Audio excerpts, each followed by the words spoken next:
durante este fin de semana busca pasar un buen momento en familia, pero además comer algo rico, bueno, pues sepa que ya podrá disfrutar de la Feria del Mole allá en Milpalta. Vamos a ver.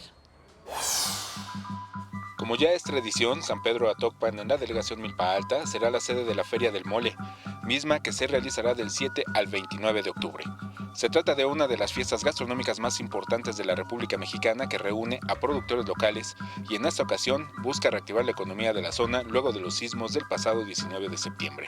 Estamos apoyando a todos nuestros compañeros y nuestros hermanos del poblado de San Gregorio Atlapulco, brindándoles espacios para que ellos puedan comercializar sus productos y podamos apoyarlo, porque como ellos nos dijeron en algún momento, cuando subieron a pedirnos nuestro apoyo, nosotros ya no queremos despensas, no queremos víveres, queremos trabajo.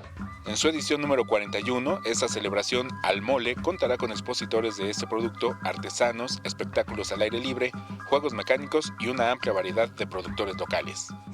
280 artesanos nada más y somos 80 integrantes de lo que es el comité de la Feria del Mole. A pesar de los problemas causados por el sismo pasado, la expectativa de visitantes se mantiene y se espera que este año se comporte de manera normal. Y mira, nosotros esperamos una afluencia de 125,000 personas para este año y bueno, la derrama económica a ciencia cierta no te la podría decir porque es una derrama económica en general, no nada más es como para los integrantes y los expositores dentro de la Feria del Mole, sino la derrama se da también para nuestra población, para nuestra delegación y para los poblados hermanos, que es Tláhuac, Xochimilco y Tlalpan.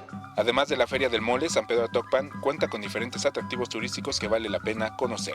Con imágenes de Javier Martínez, Alberto Álvarez Santana, 21 Noticias.